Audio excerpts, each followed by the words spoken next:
Okay, and thank you for joining us for Dare to Dream, Tangible Skills for Entrepreneurship. My name is Emily Van Dyke.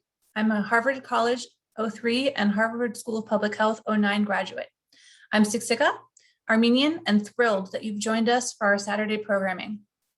I've served as Native American alumni of Harvard University president since 2016. For half that time, my fellow Unity leaders, three extraordinary women, have indeed been an oasis of solidarity and sanity, as Jeannie Park said prior to Thursday's opening session. As a Seattleite, I acknowledge with gratitude that I stand on the unceded territories of the Coast Salish peoples, specifically the unceded ancestral lands of the Duwamish people, who are still here honoring their traditions and illuminating the future. And because we are gathering as Harvard alumni, we honor the traditional custodians of the land on which Harvard University sits, the Massachusetts tribe and their elders, past, present, and emerging. And we honor the land itself, which remains sacred to the first peoples of Massachusetts. We acknowledge and pay our profound respect to the Wampanoag and Nipmuc peoples, their elders and their youth, with whom Harvard has ties and declared obligations dating back to the university's first 2 decades. The Harvard Charter of 1650 committed our institution to the education of English and Indian youth of this country. Our acknowledgement serves as a necessary step away from the erasure of these Indigenous histories of perseverance, water and land stewardship, and innovation. Please feel free to let us know from where you're signing in and give your own land acknowledgement in the chat function. Just a little bit of brief housekeeping. Closed captioning is available by clicking the CC icon at the bottom of your screen. The chat is open. We welcome you to introduce yourself and share your own land acknowledgement and any thoughts you have throughout the session. If you have questions for our speakers, please use the Q&A box.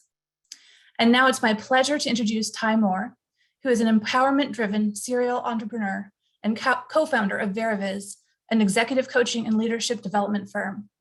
Veriviz provides high energy and high impact leadership growth experiences that foster authentic connection and empower people to lead from their souls. Previously, Ty co-founded and led multiple for-profit and nonprofit ventures, including the Hidden Genius Project, a nationally recognized tech nonprofit that trains and mentors Black male youth in technology creation, entrepreneurship, and leadership skills to transform their lives and communities. Ty's executive coaching clients include tech founders, high potential leaders, and executives at organizations in fields as diverse as tech, real estate, consulting, social impact, and sports and entertainment. Ty graduated cum laude with an AB in classics from Harvard in 2006 and currently serves on the executive committee of the board of directors of the Harvard Alumni Association. Over to you, Ty. Thank you very much, Emily, for your warm introduction and for your powerful acknowledgement of First Nations peoples. Such an acknowledgement serves to ground us all and remind us of the lasting impact and importance of Indigenous peoples. So thank you once again. And greetings, beautiful people with no faces. It is my honor to welcome you to today's Dare to Dream panel discussion on entrepreneurship. I'm thrilled to serve as the moderator for this panel, which features a rich melange of trailblazing entrepreneurs from multifarious backgrounds who have absolutely riveting stories. Please get ready to have your brain stimulated, your heart inspired, and your soul rekindled. We're all in for a true treat. Before beginning, I would like to thank and acknowledge Christia Donaldson, AB 2000 and JD 2003, the founder and CEO of Thank God It's Natural and former president of the Harvard Black Alumni Society. Christia was excited to serve as a panelist and share her knowledge and experience with our alumni community, but unfortunately is no longer able to participate in today's program. We are sending Christia our best and keeping her in our thoughts and prayers as she continues to navigate both life and business. And now, without further ado, I would like to officially kick off today's program. I will introduce each panelist one by one and give them an opportunity to answer an initial question. Then we'll keep things rolling with an action-packed panel discussion. Arturo Elizondo, Harvard College class of 2014, is the founder and CEO of biotech food company Clara Foods, based in Silicon Valley. Arturo has raised more than $60 million in capital to help Clara achieve its mission of accelerating the world's transition to animal-free protein by creating real animal protein without using a single animal. And remarkably, Clara has created the world's first animal-free egg whites. Now, prior to founding Clara in 2014, Arturo served under Supreme Court Justice Sonia Sotomayor and worked at both the United States Department of Agriculture and Credit Suisse. Arturo's list of accomplishments includes being named to Forbes 30 Under 30, GreenBiz 30 Under 30 Sustainability Leaders, San Francisco Business Times 40 Under 40, Smithsonian Magazine's 10 Innovators to Watch, one of 10 Latinos who inspired the United States by BBC World News, and the 2019 Person of the Year by the National Hispanic Institute. Wow. Hailing from Laredo, Texas, Arturo earned his AB in Government and Comparative Politics from Harvard. So Arturo, welcome. And in 2 minutes or less, please tell us, why did you dare to dream and then decide to take the leap and bring that dream to fruition? Thank you very much, Ty, for the very kind introduction. And it's such an honor to be here and share some of my learnings and stories with you all. For me, dare to dream meant ultimately trying to pursue the most noble cause that I thought I could and dedicate my life on this earth to help just transform our food system. I learned about how incredibly destructive industrial animal agriculture was, how it uses over 3/4 of the world's arable land, how it uses over 1/3 of the world's fresh water. It emits more greenhouse gases than all of transportation, all the cars, planes, ships in the world combined. 80% of antibiotics in the world are fed to farm animals, and it's the #1 cause of deforestation and species extinction. And so as I did more and more research, especially in light of COVID, 3 out of 4 emergent diseases are zoonotic. And so it can be traced back to animals. And so for me, after learning about this, I took a semester while I was at Harvard to study abroad in Geneva, studying multilateral diplomacy, and I focused my research on global food security, where I learned all of this. And it was one of those things that the more I learned, the more frustrated and angry I became. And also, the more I realized that I couldn't sit on the sidelines and I had to at least try and do something. And so I left my world in DC and booked a one-way ticket to San Francisco. I had no job, no place to stay, but I knew that at least I had to try to join the movement in some shape or form. And that's this sense of, obsession, but also obligation. I've been incredibly lucky and privileged throughout my life that I thought if there's something I can do with my life to make the world a better place, I need to at least give it a shot. Wow, thank you, Arturo, for just helping us understand like you said, the obsession, the obligation, right? That passion you have for solving a monumental problem. Thank you so much, Arturo, for sharing some of your story with us.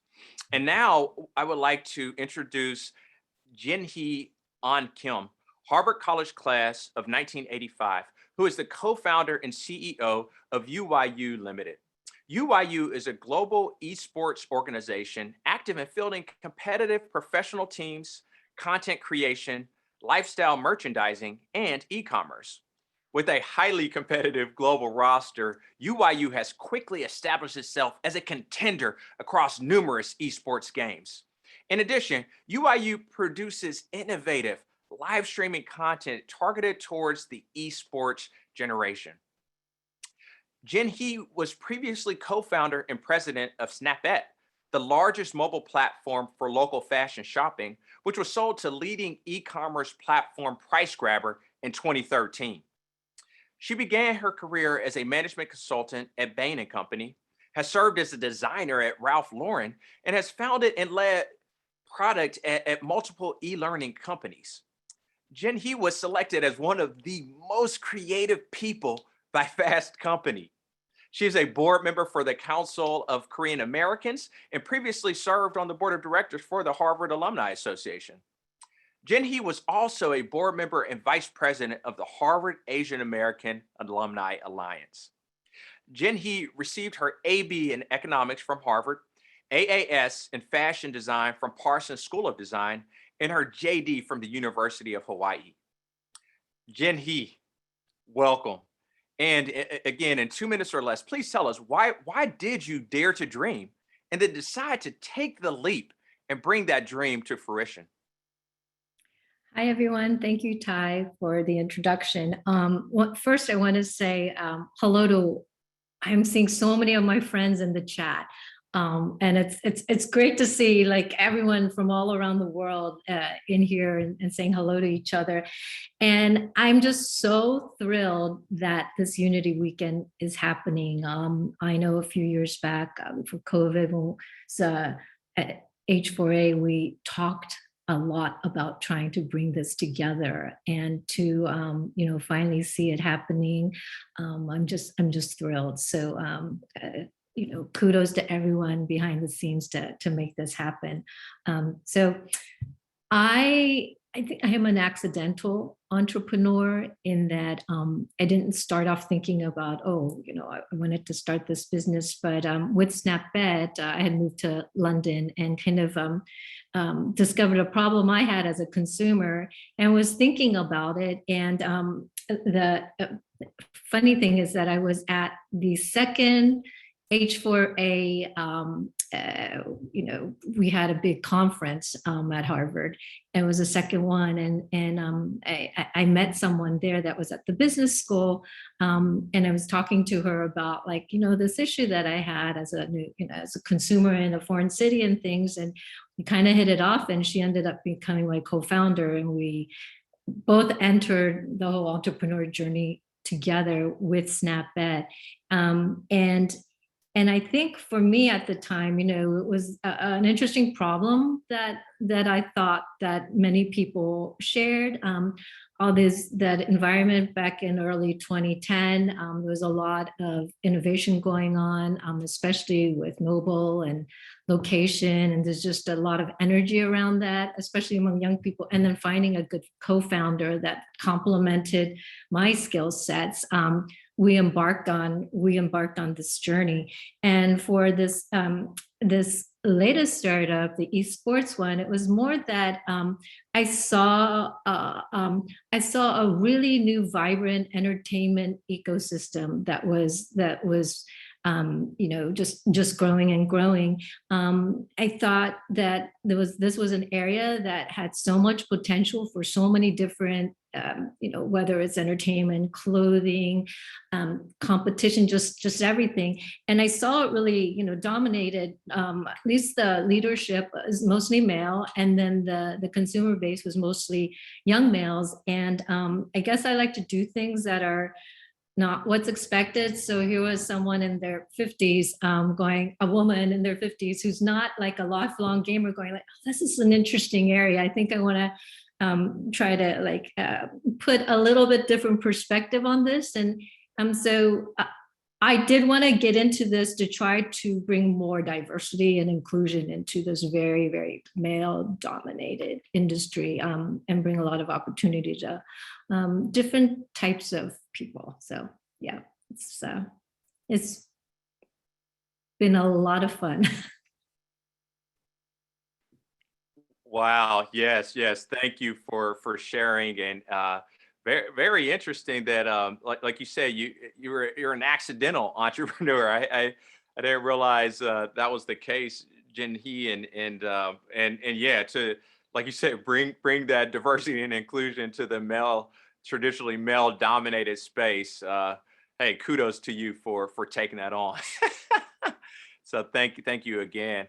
And now, last but not least, certainly, I would like to introduce and welcome Lance Morgan, the Harvard Law School class of 1993, who is President and Chief Executive Officer of Ho Chunk Inc., the award-winning economic development corporation owned by the Winnebago tribe.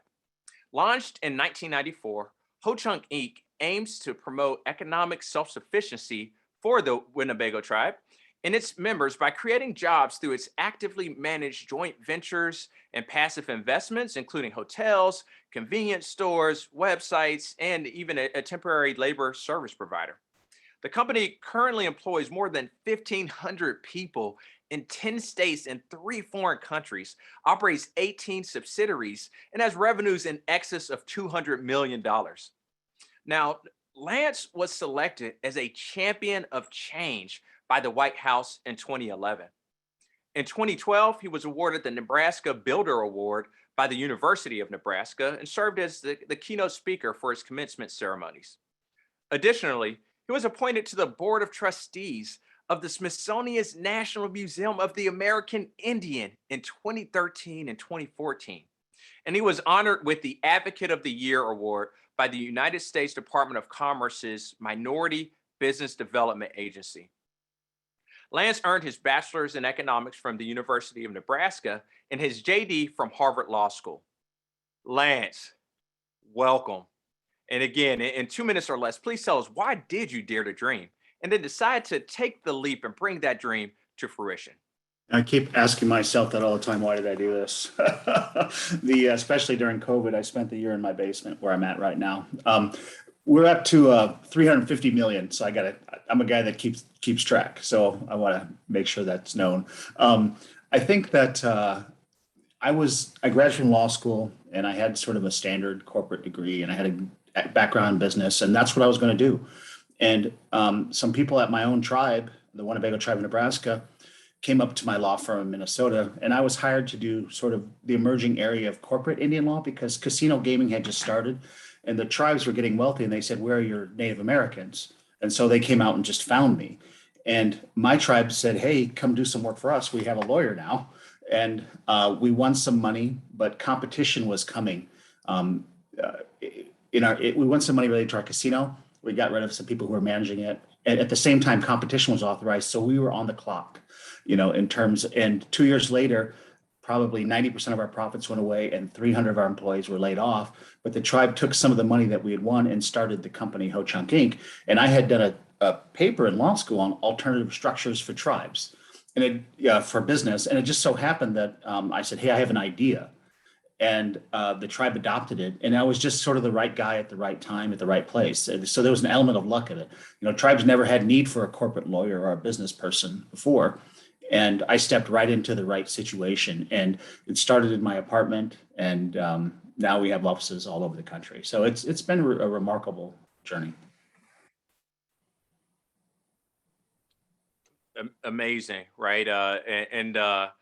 Wow. So you had just this background, and like you said, they didn't have need for somebody with your background before, but the confluence of the right time, the right place, right, the right person, right, with the right skill set, even that's very, very interesting, Lance, and so many people, your tribe, and so many people across the world are grateful for your contributions. So thank you. And now what I would like to do, we're gonna speed things up. This next series of questions, everybody's gonna have about 1 minute or less to answer each of these questions. We're gonna begin with Jinhee, and then from there we'll go to Lance and then Arturo. Okay, so that's the order. This question is, in what ways have your cultural and familial backgrounds influence your entrepreneurial journey? Jinhee? I think for me, growing up as an immigrant,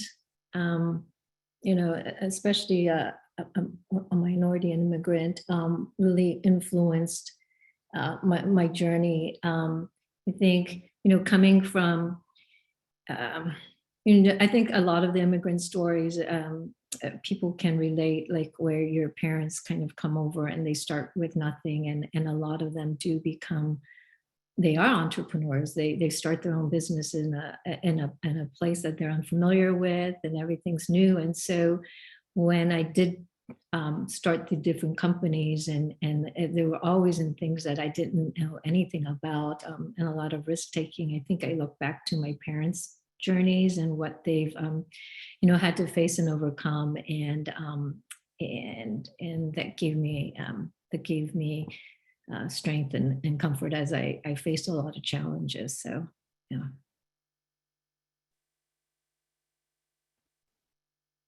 Beautiful. Yeah, finding that inspiration and the strength in your parents. That's incredible. Lance, what about yourself? I think that you when need you, me to repeat? Okay. no, I think when you work for a tribe, you're sort of in it together. It's collective poverty, collective success, and you're related to everybody, and you know them, their parents, their grandparents. You might know their great grandparents, their kids.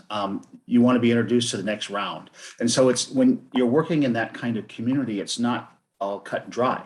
It's not bottom line based, so what's impacted our approach to sort of building the company is who can benefit from it. Because you can build an international company with 350 million revenue, but that doesn't mean anything to the people in the community if their lives aren't better. And so we approach business very aggressively, but in our community, we have a totally different mindset. We're about building homes, building the town, creating jobs, education, that sort of thing. So it impacts, we're like a two-headed sort of monster.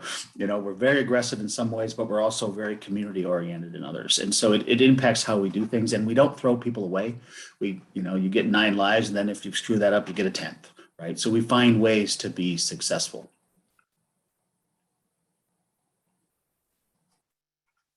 Love it. Community minded, and yeah, whom are we actually impacting, and keeping that in mind the entire time. Thanks a lot, Lance. And Arturo, same question. Yeah. So similar to Jinhee, my parents were also immigrants, and what that meant for me, I was 6 years old when we came to the U.S. from Mexico, and my parents didn't know any English. They didn't really know how to navigate the system, didn't know the American educational system. So in many ways, I was, they were very encouraging, but I was left in some ways to my own devices in terms of like figuring stuff out on my own and with my siblings. And so that, I think, from a very early age instilled a sense of like kind of hustle and like trying and figure things out on my own, which ultimately I think what was very helpful, because I developed a sense of like an inner compass that I was able to refine over the years, and my parents ended up trusting my decisions. And they're like, you know what, when it came to colleges or classes or internships or jobs, they're like, you know what, you've been able to navigate. They would always say, you've been able to navigate well so far. You've made good decisions. And so, ultimately, do whatever you think is best. And so that was really freeing, in that my parents didn't have these expectations that I had to pursue this career or that I should pursue a particular path, and that ultimately they trusted my judgment. And I think that was something that I really appreciated, I think in large part because of the immigrant identity that we held. And then as a Mexican, for us, like, food was such a huge part of my life, and that informs the way that we build food at Clara, which is built for the masses. How do we bring sustainable and healthy animal-free protein, not just to the coast, but to Middle America, and also specifically to people in developing countries and middle-income countries? And that's something that has been a core part of how we design and build products at Clara. Beautiful. Love it. Right. And even that's really interesting. The trust aspect, right? Where like you said, your parents and you didn't know what to, I mean, you had to figure it all out. And it's beautiful that your parents did trust you and say, hey, you've already made a lot of great decisions. Keep doing it. Right. So that's powerful. So this next question, and what we'll do, just to keep things moving, I'm not going to interject. So we'll start with Lance, go straight to Arturo and then right to Jinhee, and then we'll keep things rolling. So what would you say are some of the challenges you have faced as a founder that you do believe are potentially tied to your identity, and how did you overcome them? Let's start with Lance. We were a tribal corporation before it was cool. So I don't know if it's ever been cool, but we had some startup capital. We had $3 million, and we wanted to borrow $1 million. And so we had more cash, and we were just trying to do it to prove it could be done because we were a different entity. We went to 9 different banks in our community, and every one of them said no. Every time we did something, it was nobody wanted to work with us, and so we faced that over and over again, and it caused me to sort of develop an edge to my approach. And finally, we found some people who were willing to work with us, and then we just ground away and disappeared for like 15 years until we became a big company. And now in our community, we're the largest local headquartered company in this metropolitan area. So I got a lot more friends now. But along the way, we faced these sort of weird stereotypes. And my approach used to be sort of like show no weakness, but I've gotten to the point where I was head of the Chamber of Commerce now, and I'm doing all these things. And by the way, all the pictures were in black and white. I made him put my picture in color. I'm not that brown, but but I made him put my picture in color. And then as soon as I was gone, they put it up the black and white one. I said at the Chamber of Commerce meeting. And but I was the first minority in the history of the organization to lead it. And so it was a very unusual event, but it's caused me to realize that I have a role in this community as sort of a representative of us as a group. And so I approach things a little bit nicer now than I used to, and much friendlier. Yeah, on my side, I'll share one anecdote that really ties to my identity. When I first got to Silicon Valley, I didn't know I was going to start a company. I just wanted to be part of the movement, whatever that meant. And that just so happened that this opportunity, and I can speak more about that later. But one of the things that I was concerned about, because I didn't know Silicon Valley, I was on the government path for such a long time, and I thought that that's what I was going to do. And this was a huge, a huge 180 for me. I didn't know what to expect, but I'd read, Silicon Valley and how homogenous it is in terms of, and in many ways insular in terms of capital. And I wanted to raise as much capital as possible to put the company in the right standing to set us up for success. And so actually one thing that I did is I changed my signature, and when I would introduce myself to people, and I would go by Art instead of Arturo, as a way to fit in and sort of not let my identity potentially become an obstacle for my ability to raise capital for the company and for this cause that I wholeheartedly believe in. And it was almost like I made the decision because I thought, in my sense, like for the right reasons, but it felt wrong in terms of my alignment with myself. And so one of my mentors, I called him and he saw my signature, and he's like, why are you going by Art? And I told him the story, and he's like, you know what, I think Arturo is amazing, and like, you should own it. And I was hesitating, but I was like, you know what, you're right. We have an amazing company, we have an amazing business, and we're doing good work. And I should celebrate this part of my identity. And so from then on, I stopped pronouncing my name. Even when I would say Arturo, sometimes I would say Arturo, depending on if I knew people couldn't pronounce it. And now I'm very unapologetic when it comes to my identity. And partly is understanding that I have a responsibility and a platform that I want little kids who look like me and who Latinos in biotechnology is not really a thing, or we're very underrepresented. And so to the extent that I can be a voice for that, for me to do it. If for myself, especially with the first startup with Snapbed, I think that's what they were calling, like, I don't know if they call like pink tech, because it was about fashion and women, and you kind of got lumped into like a woman's startup. And my co-founder and I, both being Asian American, we would, going back to like the fundraising story, be in a room full of mostly white male VCs trying to explain our vision, and kind of looking back on it now, it's interesting that our first break was to get accepted into 500 Startups, which is an accelerator. And like looking back on it, the person who recommended us was Jess, an Asian American woman, entrepreneur herself. And then the person who, Christine Tsai, Asian American, she's the CEO of 500 Startups, is the one that interviewed us and gave us a chance. And when we, I remember when we pitched in demo, the very first angel investor we got was a Korean American that came up and said, I want to support you guys. And he's the one that wrote the first check. And kind of looking back, like the first VC that led our round was also an Asian American woman that was at Excel at the time.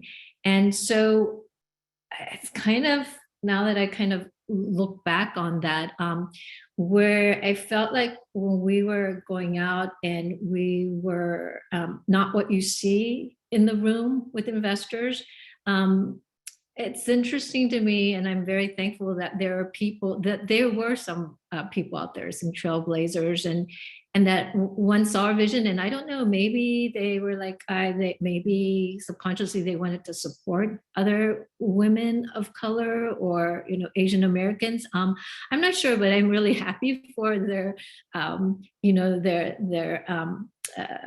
a trust in what we were doing. And then I think when I stopped.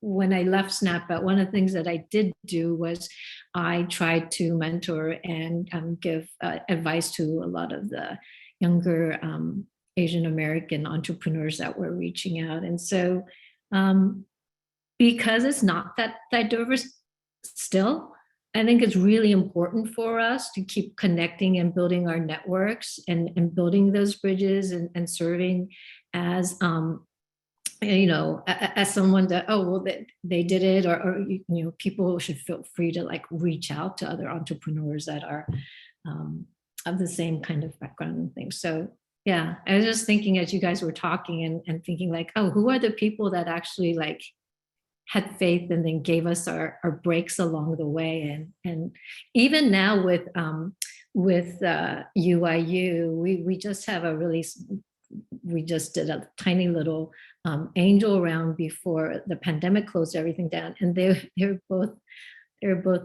Asian American VCs that it's like, yeah, we believe in you guys. Let's see what you can do. So it's very interesting. Anyway, yeah. Wow, thank you all. Those are excellent insights to try to bring it all together. Right? It sounds like all three of you effectively did face difficulties around raising capital that were likely tied to your identity, but you figured out ways to connect and still develop that grit, right? That edge to power through it. And it sounds like really you all realize, hey, I'm leaning more into my identity, and I'm not right. Even if maybe initially I questioned it, I'm actually over time, especially by connecting with our communities, right, and just talking to people who are going to keep it real with us, right? We decided to double down it, and now you all are just trailblazers for your respective communities, right? Networking and making sure you're dropping that ladder down for anybody else who's following. So very, very powerful, and thank you all for just opening up, right, and helping us understand what this looked like for you. And so this very next question, let's see, we'll start back with our Arturo, go with Jinhee, and then Lance.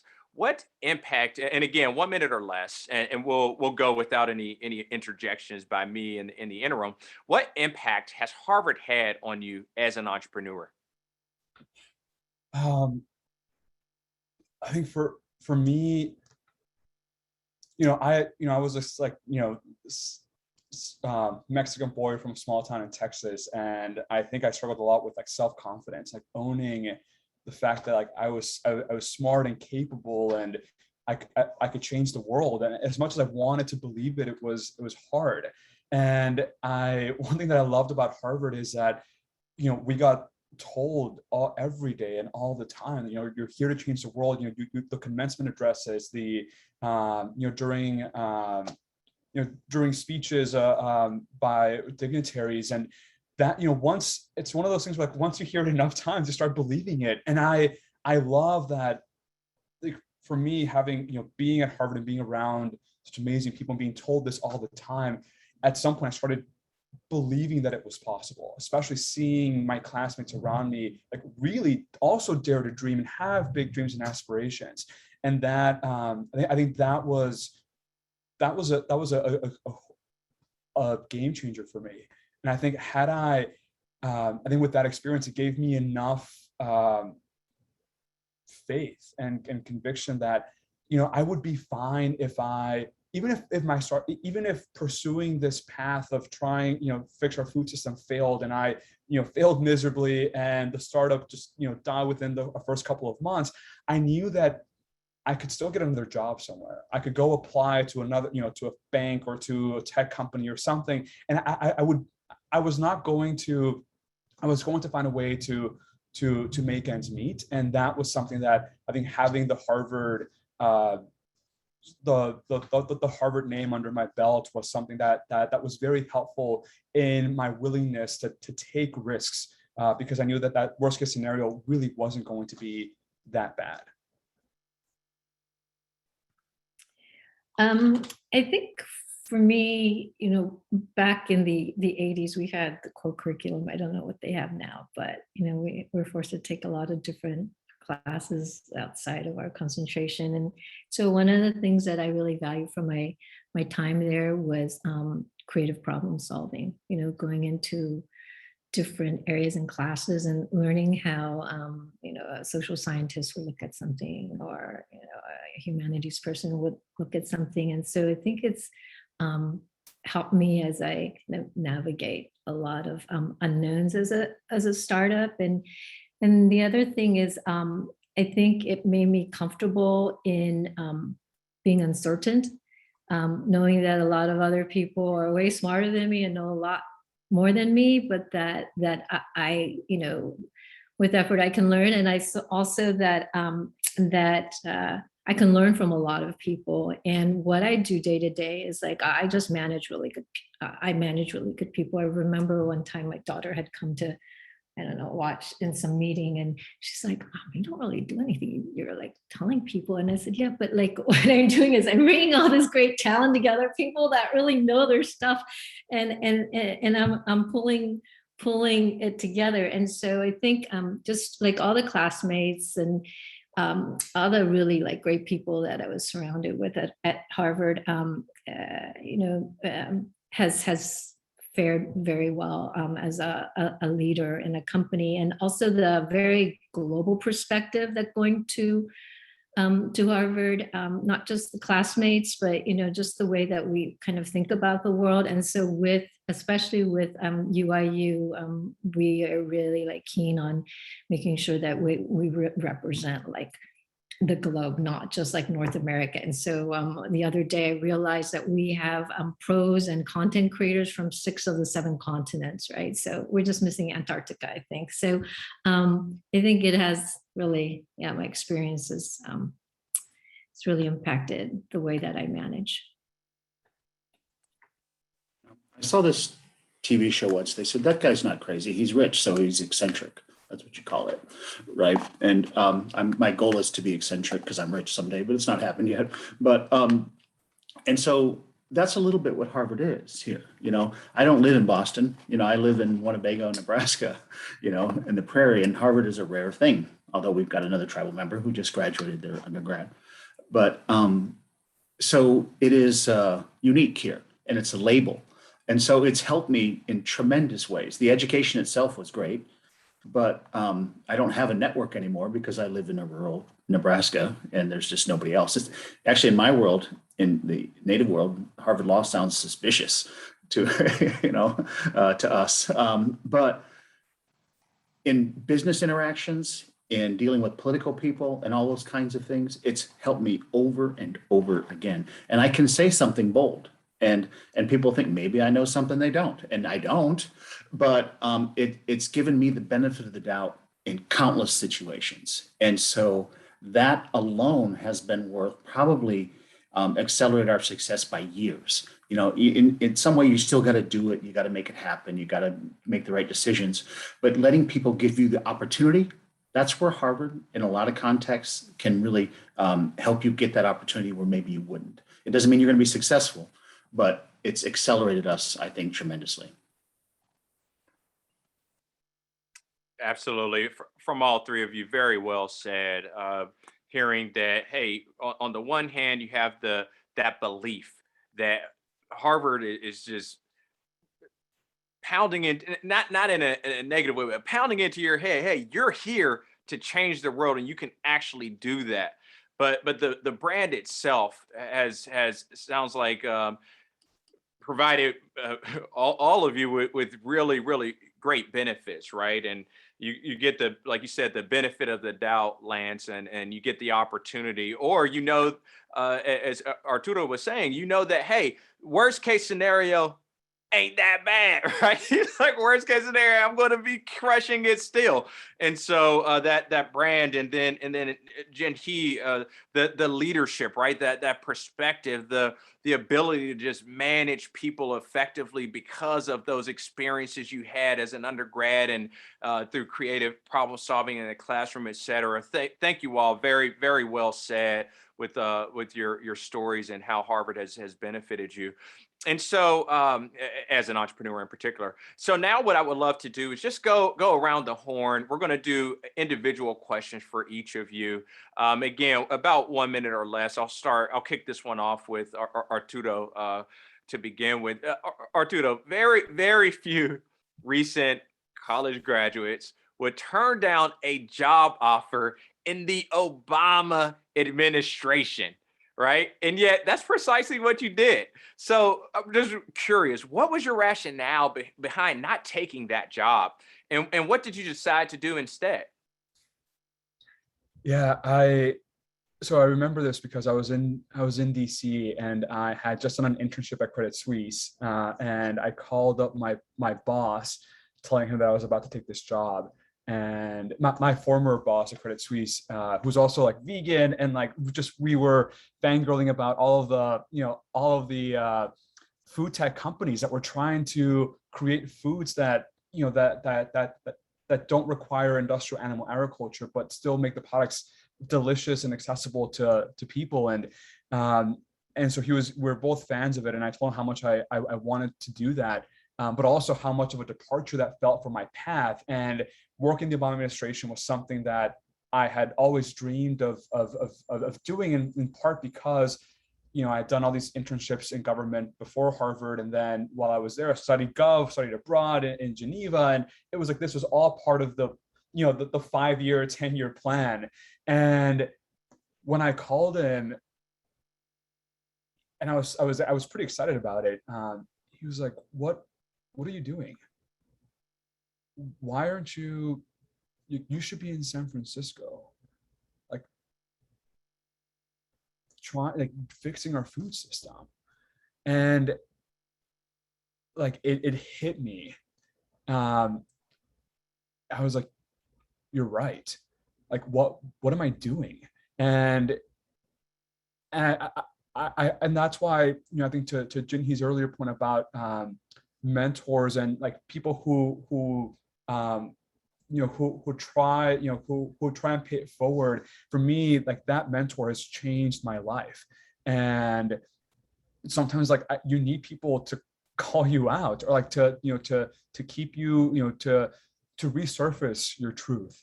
And as soon as he said that, I was like, you're right. And what I thought was, look, the Obama, the government will likely be there, whether or not I pursue this. But I knew that if I went down that path, it would be harder for me to join the movement, and that particularly like in light of the whole golden handcuffs, where I would be so focused on like trying to advance in that area, that I thought, look, let me give myself 6 months.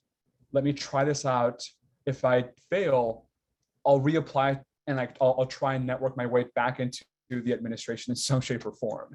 And so it was part of that like really simple like pro con like cost benefit analysis to say, you know what, like I'm making it seem like in this one decision I am choosing my life path, when in reality it was, I was like, look, I'll just give myself 6 months. It's okay. I don't have to have a job right as soon as I graduate. I can take some time. And I think part of it was like being in the rat race and trying to get an internship every single summer, and like trying to, claw my way to the top, and this mentality of like not taking that step back to really think, like, what do I really want to do? And so that, I think that path. So anyway, all to say that once I like really kind of thought about it pretty like, soberly, I thought, you know what, this, if I don't do it now, I don't know when I'm going to do it. And it's really not that huge of a risk. Let me give myself that chance. It feels like I feel it in my gut that I need to do something. And I know that I also won't be the best person, the best special assistant or whatever job that was going to be in the Obama White House, because I knew that part of me was going to be wondering what if. And my heart wasn't going to be in that. It was going to be in figuring out how I can make my way back into food, not make my way to food tech in some shape or form. So I knew that what if was going to probably haunt me until I made that transition and decided, why not just give it a shot now? Absolutely. Thank you so much for just helping us peel back the layers, because that seems like such an obvious choice, right? And as you said, hey, no, sometimes you do need others in your life who do see beyond your this grand plan that you came up with, right, when you were a young lad, for instance, right, and who are able to help you see within yourself some of those deeper truths, right, and help you support you even, and like you said, listening to and following your actual intuition, and then considering also, hey, if I go down this one path, what does that look like versus this other one, which is just so much more aligned with who I am and what I really want to do, right? The actual impact I would love to have in this world. So Arturo, thanks again for a lot of great insights in your story, and in that calculus and that journey. So Jinhee, I would love to ask you. The reality is this, right? And just looking at your background and seeing how rich it is. I mean, calling you a Renaissance woman is a gross understatement, right? And so what I'd love to do, can you please help bridge the gap for both the audience and me, sorry. What caused you to leave fashion tech and get into the esports industry? And what would you say excites you most about the future of esports? Yeah, sure. I think instead of Renaissance woman, I just have a short attention span. I can't seem to stay with anything for too long. I think when we got acquired, the fashion tech company, and I worked there for a while, and then when I kind of stepped off, doing startups, it's just really all encompassing, like, no days off type of thing. And I was a little bit burnt out. And so that's the time when I started kind of advising and mentoring and helping some other young entrepreneurs. And then went into esports as something I'd been following for the past 10 years. It was in Korea, it was, really popular there, and it was just starting to grow there. And I think the interesting thing is, like, my co-founder is my son. So I think that's always really interesting, like, oh, mom and son doing a business together. Like, that's like, I think it really throws people off. Although I know so many businesses are started by families, or startups are started by boyfriends and girlfriends, husbands and wives, siblings, right? So he was the one that was like looking and kind of working within it. And I forced my way into I was like, hey, can I help? Can I help? Can I get in this? And he was like, I don't want to work with my mom. I remember it was like, no, no, no. And I kind of forced my way into co-founding with him, because I thought I had a set of skills that would complement. For me, I think the really interesting thing, I know I touched on it in an earlier question. It's this like really vibrant, growing industry that combines so many different aspects, whether it's, like media as in shows, live streaming shows, video content, now TV shows. There's giant sporting events, as in they fill stadiums and fields and things with before the pandemic with live events. You've got, so there's more like traditional sports. You've got fashion involved in it. 100 Thieves just did a collaboration with Gucci. Louis Vuitton, was part of like the League of Legends Worlds thing. You've got advertising, like just so many different industries like colliding together within gaming, and it's very much youth culture. And so that's what I found really interesting, is like working with really young people, creating an organization where I could give a lot of them who were gamers, who may have been not the cool kids in school, outsiders, that they had this passion for gaming that gave them community. And that now they're able to, whether they're artists, videographers, doing biz dev, communications, anything like that, that they're able to start building careers around something that they really love. And for me personally, what I'm trying to do with UIU that's a little bit different, as I had mentioned, is about diversity and inclusion.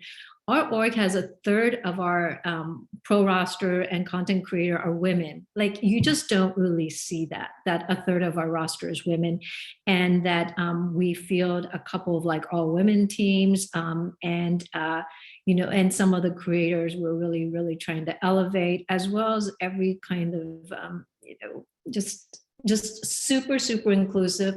We try not to, be the anti-toxic, anti-bro. There's a lot of bro culture in esports, as you can imagine. And so we try to be the antithesis of that. And so I just find like, there's so many things really, really exciting about the whole esports industry. So I know it's really different from fashion, but I am coming up. We're launching I do get to do a lot of fashion with it. I get to dress all the players too. So that's it ties it in a little bit.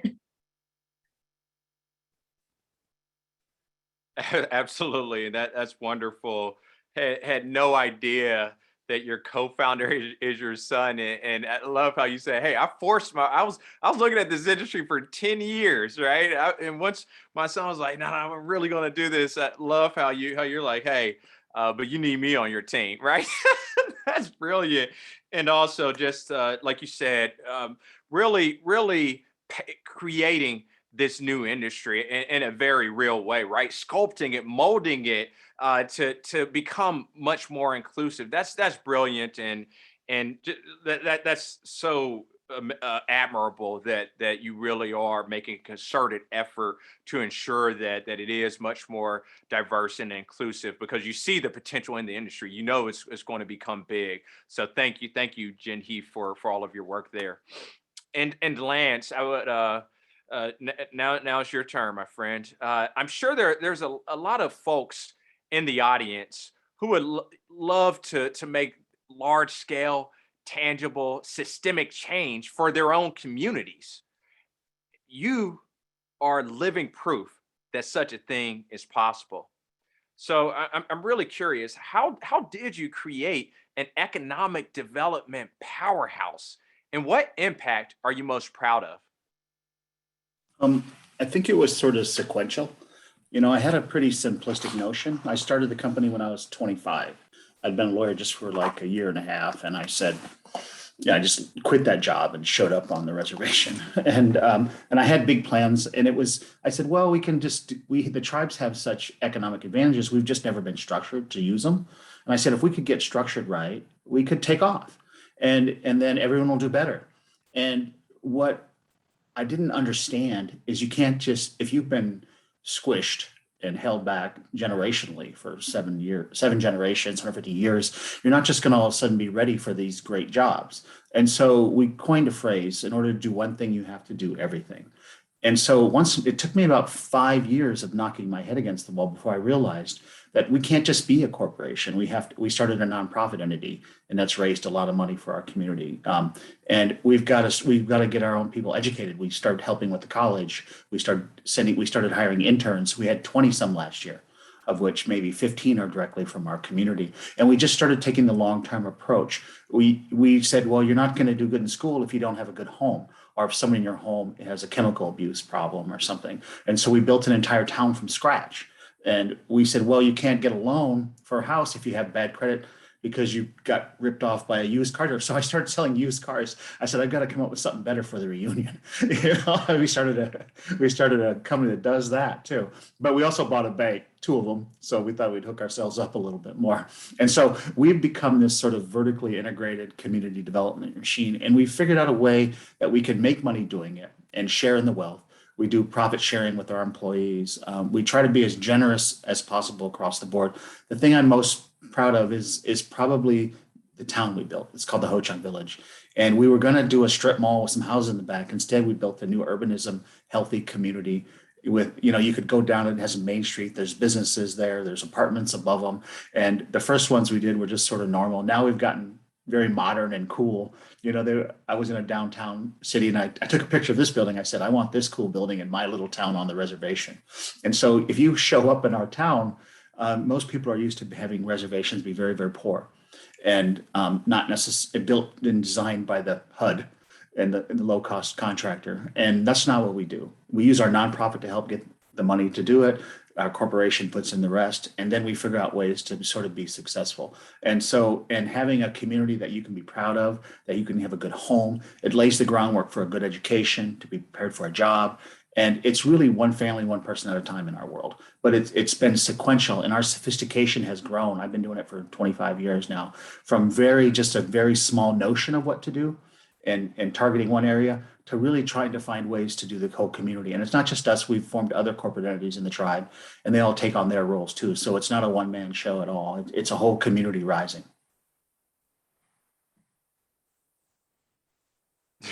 Absolutely amazing, and congratulations for creating the Ho-Chunk Village. I did look up some photos, and you're right. The buildings are absolutely beautiful. They're super modern. For anybody who's listening, check out Ho-Chunk Inc. and check out the village that Lance just mentioned. But the fact that you decided to, hey, let's structure this correctly, right? And then from there, just address all of the different issues that you saw. I mean, you saw the full spectrum of things, and you decided to, hey, we can fix all of these problems, right? We can actually put some energy, some resources behind all of these problems. And then guess what? We're going to be the ones providing the resources to others, right? Even with the banks. So Lance, that's all so inspiring, I'm sure, for everybody here. So thank you for all of your amazing work throughout the years. Now, what I would like to do is return to questions for all panelists. And this first one, and because we're getting lower on time, we're really going to have to start being as quick as possible in these answers. So what would you say, and we'll start out with Jinhee, go to Lance, and then Arturo. What would you say is, and again, I won't interject in between, what would you say is the most important skill that has contributed to your success as a founder, and how did you acquire it? I don't know if it's hard to think of an answer, but I think for me, it's empathy. It's my ability to observe and listen and be empathetic to others. I think as a leader, especially during these type of times.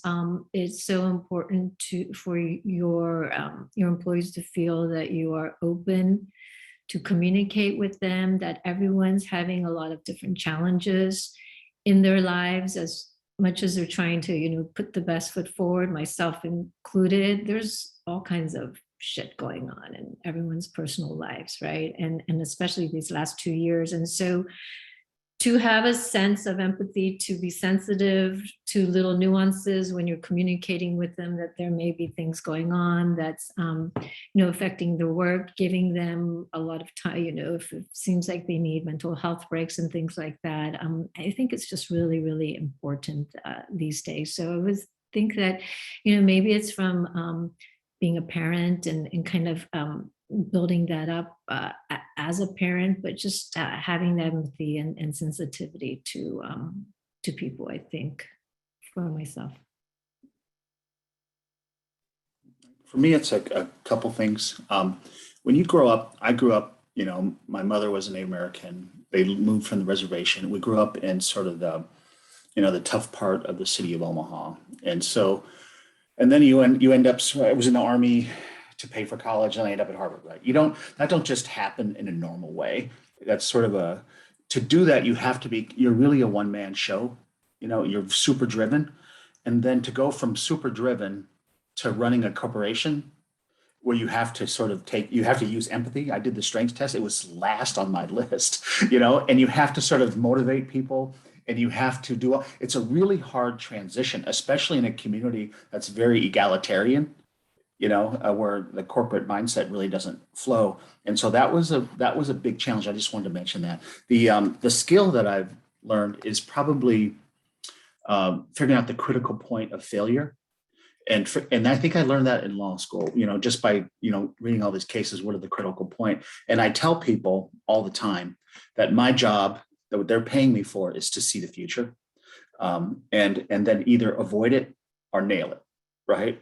And so I spend a lot of time worrying about what's next. And it's not very satisfying as a career move, because you win, you lose, you win, but it's always what's next. And so I'm on this perpetual sort of motion machine of figuring out what's next and getting as many people